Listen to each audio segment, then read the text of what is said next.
let's talk about how human beings are going to return to the moon in this decade.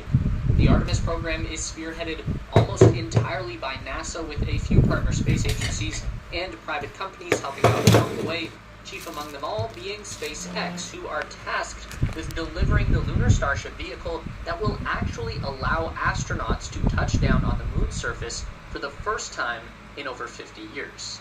As with all things in the spaceflight industry, the Artemis program is in a constant state of flux. Timelines and flight plans are being revised and rewritten as different variables come into play. It can be a bit difficult to keep track of. So today we are focusing in on how SpaceX and NASA are going to return a human presence to the moon.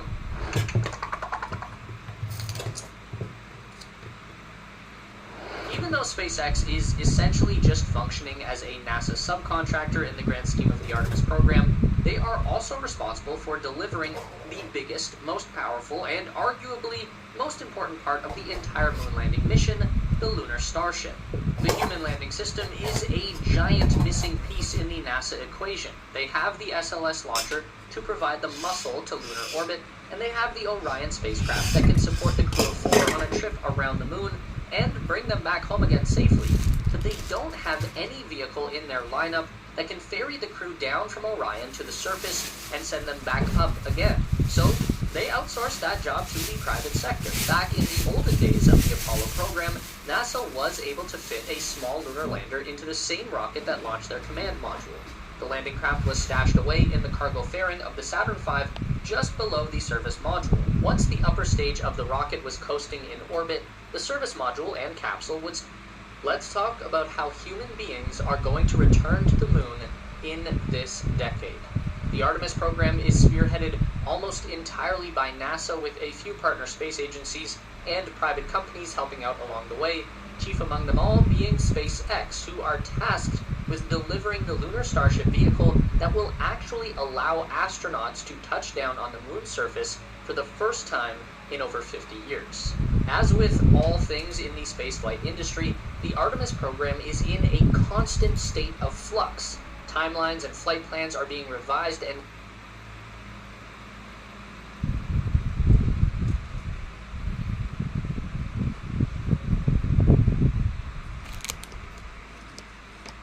Hello, one people, nice to meet you.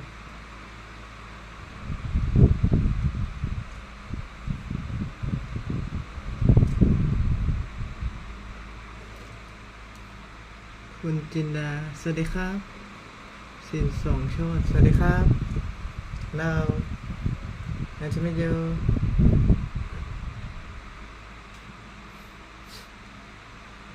Now I'm eating my lunchtime, everyone.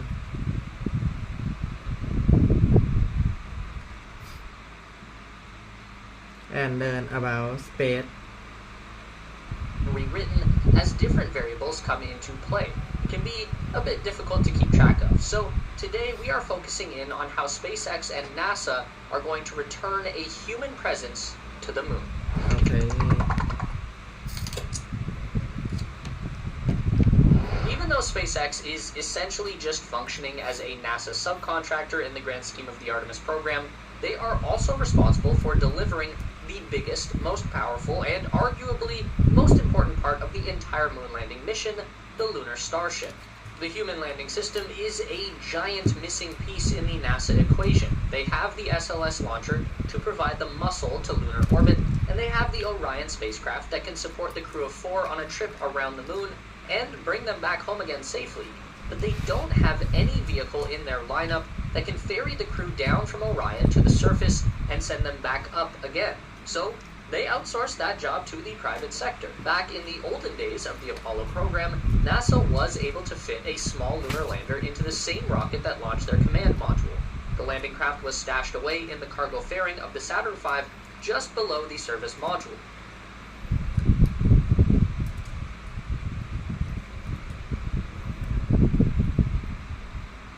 Cargo fairing.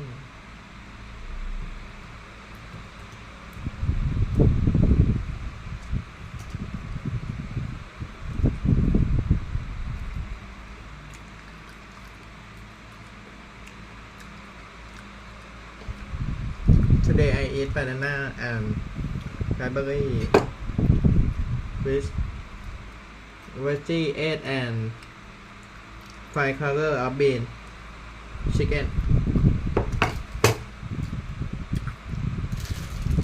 and pork grill. Once the upper stage of the rocket was coasting in orbit, the service module and capsule would separate together and fly out a short distance, then come around and return to dock the nose of the command module into the lunar module. Then, once they were connected, the service module thrusters would extract the lander from the upper stage of the rocket, and they would all fly to the moon together as one unit. Also, this was the 1960s, so that whole maneuver had to be performed manually by a pilot.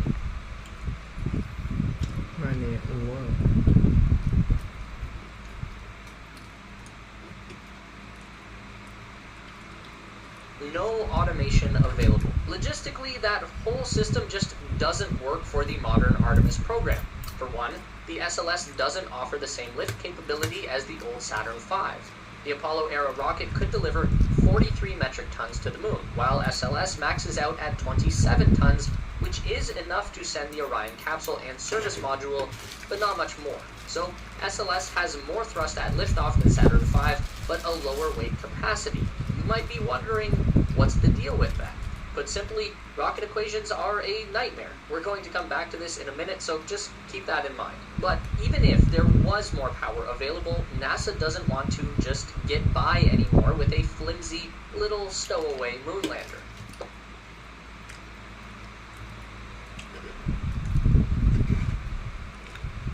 The whole point of Artemis is to establish a strong and permanent human presence on the moon. To do that, we need the sturdiest landing vehicle possible, one that can deliver heavy infrastructure while also supporting a crew for their week-long excursions to the lunar surface.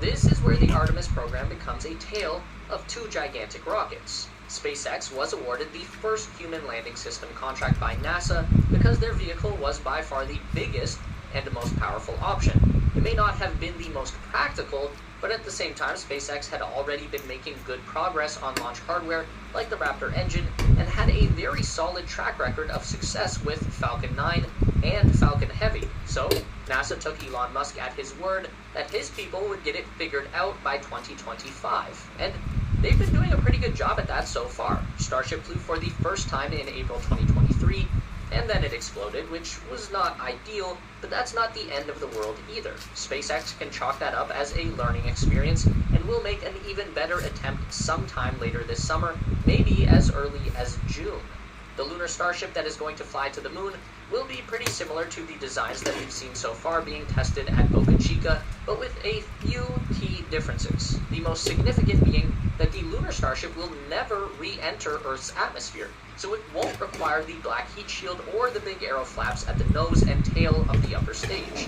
Those won't serve any function on the moon. After shedding that excess weight, Starship will need a bunch of upgrades to function as a lunar lander, chief among those being a new set of landing legs. There won't be any chopstick-armed Mechazilla towers waiting on the moon. The spindly legs that we saw on the earlier Starship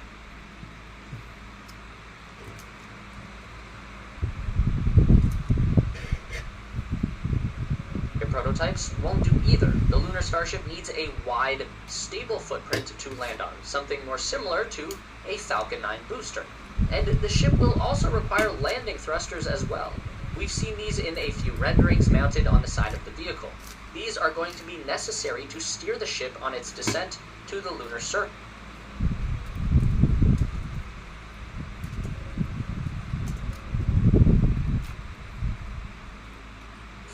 Starships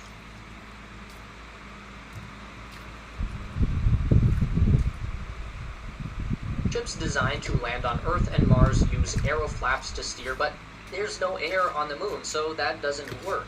The moon doesn't have very much gravity either, so it's also very likely that the Raptor engines are just too powerful for landing on the moon or even launching from the surface, not unless we want to add another crater to the moon's complexion. SpaceX will also need to devise an elevator system for their lunar Starship. Since the lower two-thirds of the 50-meter tall ship are taken up by fuel tanks, the crew are going to need some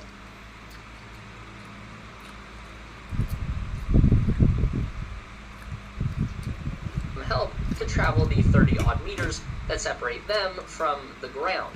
This is also going to be critical for deploying payloads to the lunar surface. Luckily, the gravity on the moon is 1/6 of the Earth, so the lift doesn't have to be particularly strong, just reliable.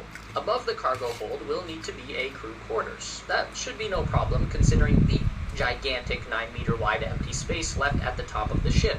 For just 2 people, it's going to be plenty spacious for a week-long stay on the moon. All that SpaceX really needs to do is furnish and pressurize a few levels within the upper fairing. They have a well-proven life support system from the Crew Dragon capsule that just needs to be scaled up a bit for these relatively short-duration moon landings. Figuring out a Mars life support system for Starship is going to be the hard part. And then lastly, they just need a small docking port up in the tip of the nose cone, something that SpaceX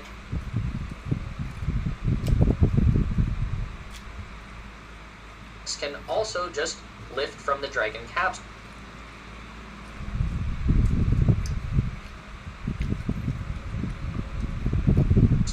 This is how the Orion crew will link up with the Starship and transfer between vehicles. All of that stuff we just talked about is going to be a ton of work for SpaceX to accomplish over the next 2 years, but there is still one more significant hurdle to overcome.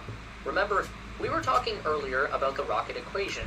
There is more to putting stuff into space than just raw power alone. The Starship Super Heavy booster offers up to twice the thrust of the old Saturn V, and it can deliver twice the payload to the moon, 100 metric tons.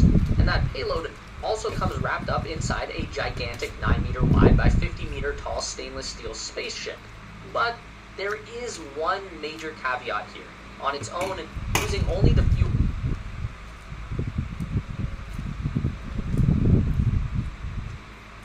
that it launches with, Starship cannot go beyond low Earth orbit. By the time Starship gets just a couple hundred miles above the Earth's surface, it runs out of gas. So in order to go any higher, like say to the moon, Starship needs to refuel. Specifically, it needs a lot more of the cryogenic liquid oxygen and a bit more liquid methane. So before Lunar Starship even becomes a legit possibility, SpaceX actually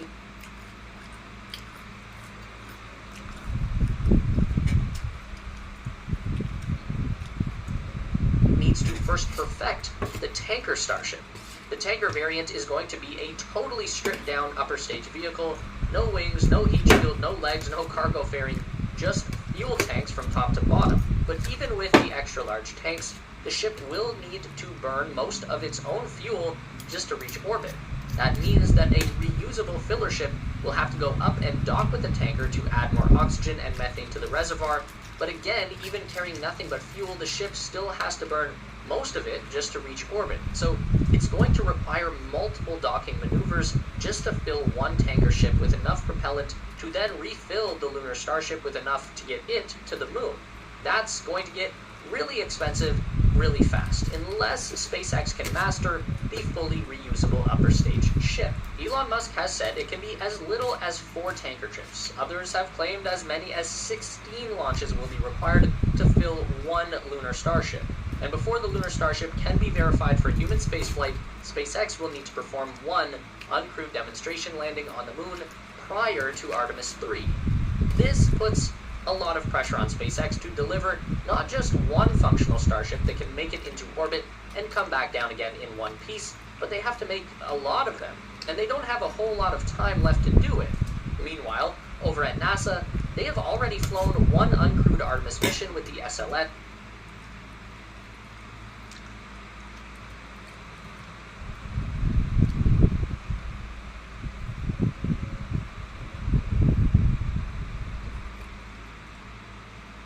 and Orion to verify the flight hardware, and thanks to the overwhelming success in 2022, NASA is clear for the first crewed Artemis launch in 2024 that will feature a round-trip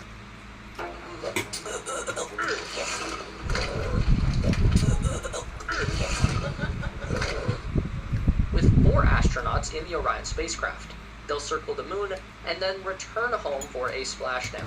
Fuel the content you love with the Tesla Space and Space Race store. The store will be live on Sunday, May 28th, but here's how you can get exclusive early access and this development stage. And it's pretty easy to argue that the rocket is way too expensive at around $4 billion per launch, and fragile and cumbersome and wasteful, but now that the design has been proven, NASA already has flight hardware ready to go for Artemis 2 and Artemis 3. The core fuel tanks are already under construction, while the main engines and side boosters are mostly just old space shuttle leftovers that are already good to go. So while it is really fun and exciting to watch Starship test flights and explosions, we're also literally looking at the future of human exploration into outer space hanging in the balance, and that adds a lot of extra weight to everything that is unfolding right now with SpaceX at Boca Chica. These are exciting times. If you're interested in following along more closely with new developments in the spaceflight industry, you should hop over and subscribe to our second channel, The Space Race. We just cracked 100,000 subscribers.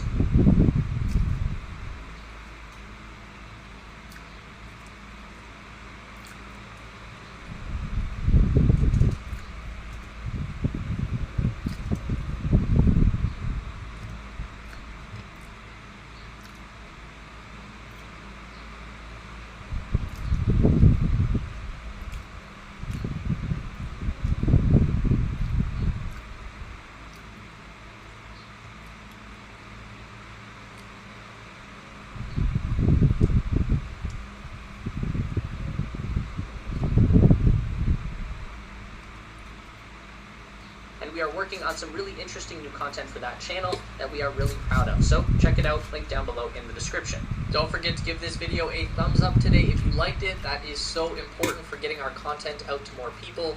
If you enjoy the content, then you'd probably also enjoy our weekly newsletter. So sign up with the link down below at theteslaspace.com. The SpaceX Starship is kind of like one gigantic shining embodiment of Elon Musk's entire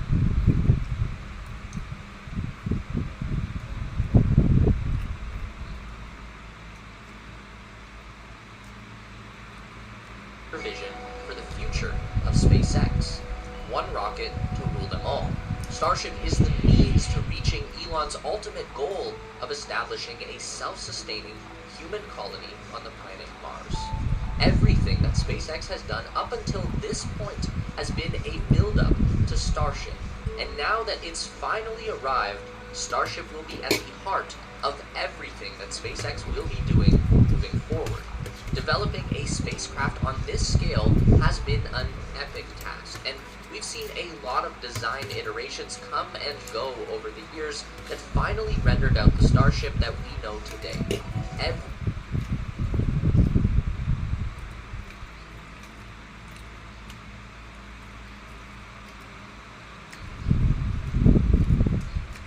Every aspect of this rocket is intentional, functional,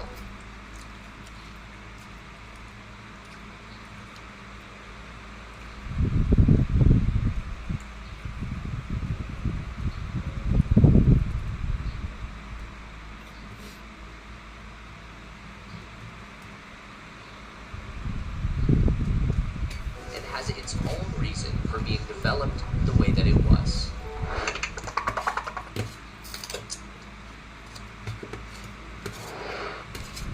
Give me 7 minutes a day in the chair and I'll help you lose that beer belly. We start on March 17th. Here's the personalized plan of short chair workouts.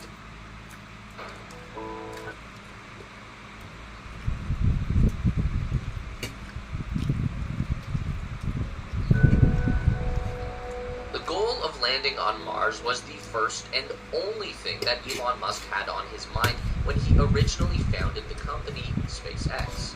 But Elon wasn't envisioning Martian cities and massive fleets of spaceships. His original idea was fairly simple.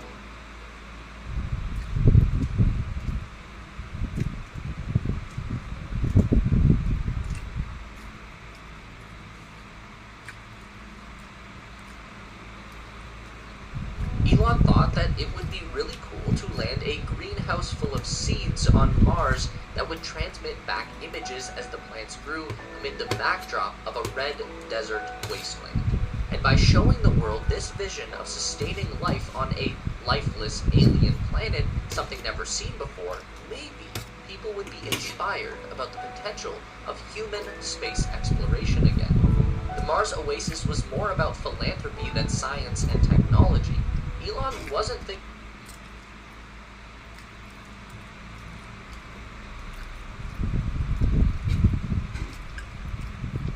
so much about starting his own company. The idea was that if more people got excited about space, then maybe that would reignite the American curiosity for exploration and help NASA to gain more funding and return to the glory days of the Apollo program. This was 2001, and Elon had about $175 million burning a hole in his pocket after selling his ownership in PayPal. So he went out in search of a rocket. This is where things got complicated. Elon quickly discovered that even his PayPal fortune, which in 2001 was a lot of money, couldn't buy him what he wanted. Even the cheapest US launch vehicle, Boeing's Delta II rocket, cost $65 million per flight, and Elon wanted to have enough cash on hand to pay for 2 missions, just in case the first one failed, so he couldn't make the budget work. From there, Elon ended up in Russia, trying to purchase denuked intercontinental ballistic missiles.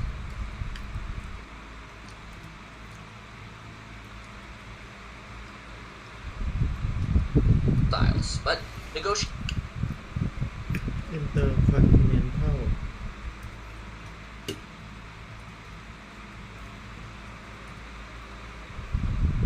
negotiations ended with the Russians spitting on Elon's shoes and sending him home, still with no rockets. This is the point in the timeline where SpaceX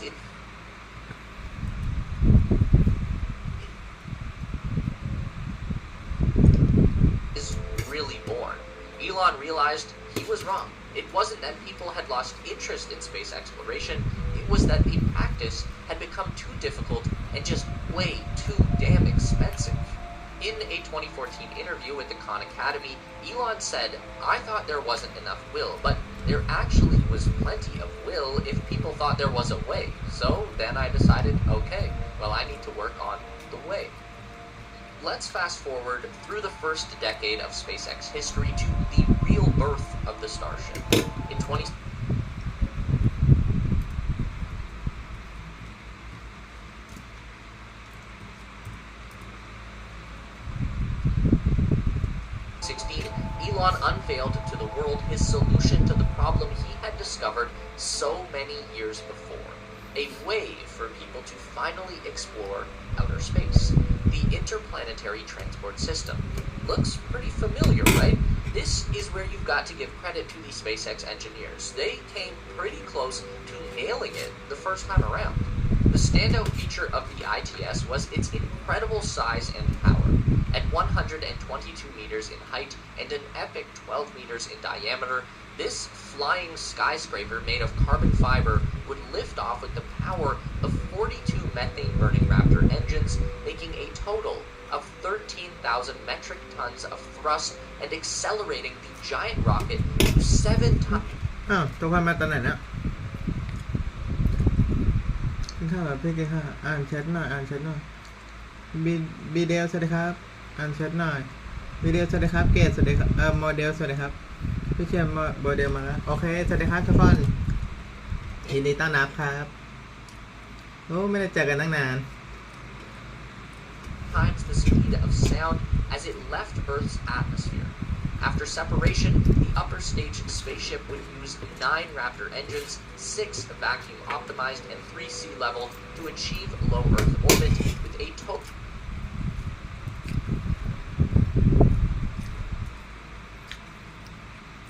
cargo capacity of 450 metric tons. The ITS booster would then re-enter the atmosphere the same as a Falcon 9 and perform a return to launch site with a propulsive landing. From here, the booster could be instantly refitted to its launch mount, topped with a new upper stage tanker ship, and reflown again. In orbit, the tanker would then link up with the spaceship to transfer propellant. It would take 5 trips of the tanker to fill up the spacecraft's tanks before it makes its departure for Mars. Landing on Mars would start with a fiery entry through the atmosphere, using the spaceship's lifting body as an air brake. The final deacceleration would come from the trio of sea-level Raptor engines before landing propulsively on deployable legs. While on Mars, the first explorers would use in-situ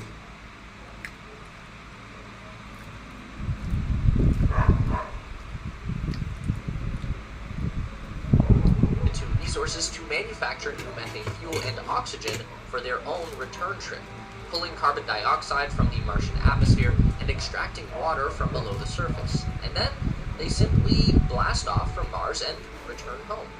According to SpaceX calculations, they could drive the cost down exponentially by making their 3 major hardware components all fully reusable, with 1,000 lifetime launches of the booster, 100 missions of the tanker, and 12 round trips per spaceship over an operational life of over 25 years. The production of the 3 hardware components would cost $560 million, but factoring in the target reuse numbers, propellant cost, maintenance in between flights, the total cost per Mars flight comes down to $62 million, equaling out to a cost per ton of cargo to Mars at just $140,000. Comparing to Elon's $65 million greenhouse launch 15 years prior, this was a total rewrite to the economy of space travel. This was pure science fiction brought into the real world. ผมเป็นนักธุรกิจ100 ล้านเพราะฉะนั้นหูฟังของผมต้องแปลภาษาได้ Despo AI สามารถแปลภาษาได้แบบ real time Now, SpaceX did get it mostly right the first time around, but this is not the type of company that ever settles on one design. They are constantly iterating. So by 2017, there was a slightly updated rocket concept with a much more fitting title, the BFR, which obviously stands for Big Rocket, but was later clarified to mean Big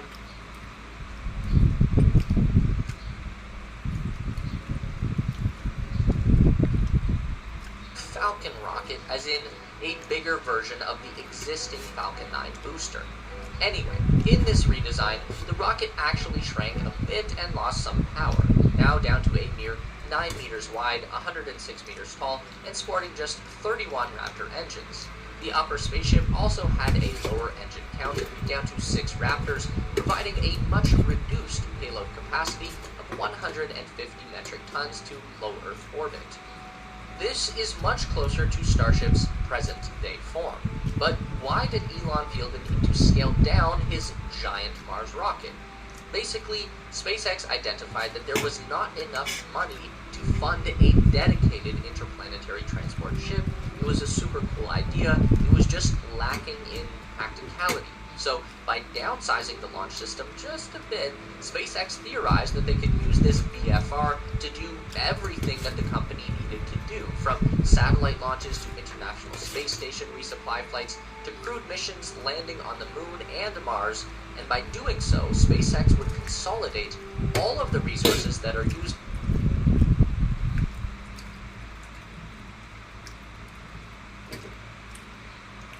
for Falcon 9, Falcon Heavy, and the Dragon capsule to be applied to this one system.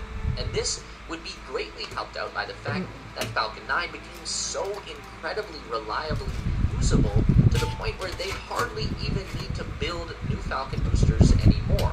SpaceX has already stopped building new Crew Dragons because the existing fleet is perfectly serviceable and reliable as is. For 2018, Elon presented another redesign of the BFR, this time the most significant change being to the exterior design. The overall length had grown slightly back up to 118 meters tall, but most obviously, the spaceship now had wings. The original lifting body design of the ITS now became a trio of gigantic fins that looked like something straight out of a comic book or a Flash Gordon film, and there were even a pair of fins on the nose of the ship as well. Elon stressed that these new additions did more than just look cool, these were extremely functional. The 3 rear structures would actually become fixed landing legs, with the 2 side fins being fitted with actuators that allow them to control the aerodynamics of the ship as it enters the atmosphere. Back one is just for show because the ship only belly flops through the sky. It never flies horizontally. So that's really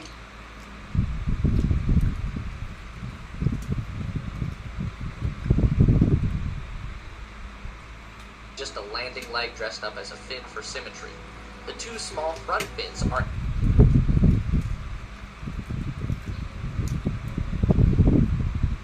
actuated as well, allowing the ship to both increase and decrease the amount of drag occurring at all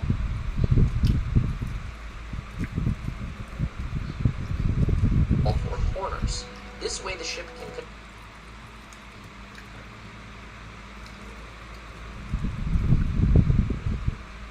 control its own descent in the same way as a skydiver uses their arms and legs to steer as they fall.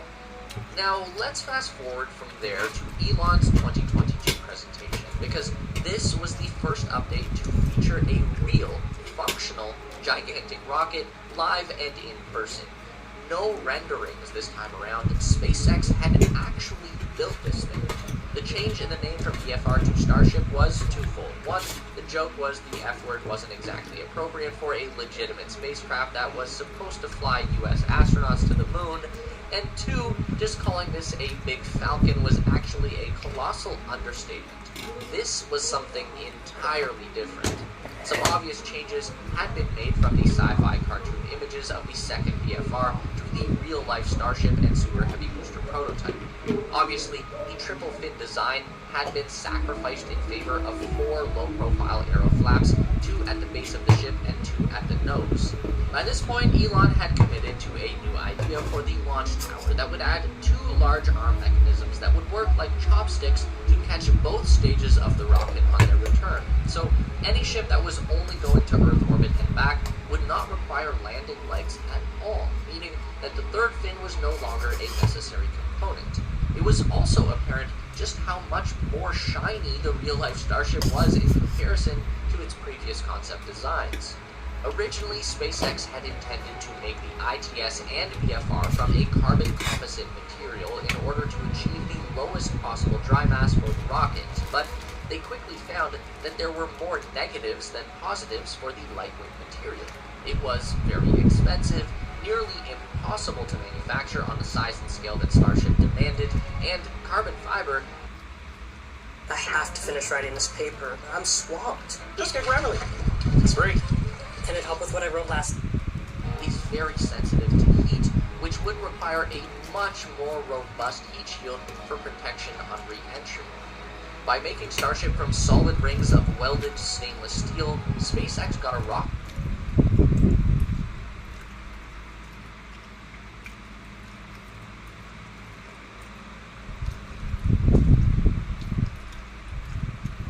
shell that was stronger, cheaper, easier to build, and much more heat resistant, which means that they could get away with a much lighter heat shield, which in turn made the ultimate weight difference between carbon composite and stainless steel negligible.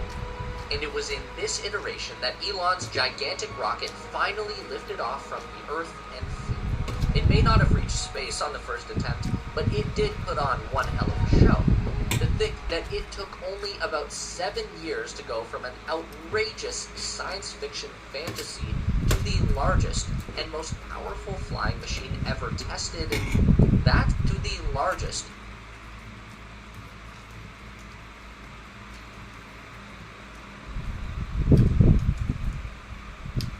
and most powerful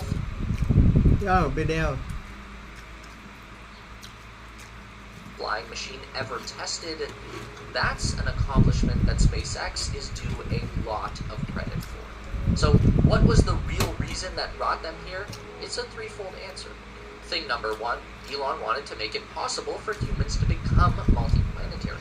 All we need is the will to explore if SpaceX can provide the way. That became the ITS. But that wasn't enough, because thing number two, SpaceX needed versatility. There wasn't enough money in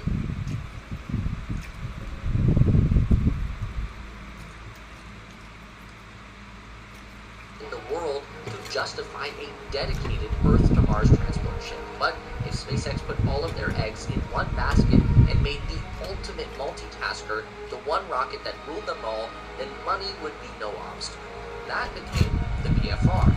Then thing number 3. SpaceX needed to actually make this the BFR. Ruled them all, then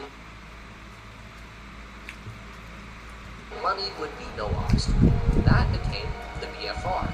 Then thing number 3. SpaceX needed to actually make this happen in real life. That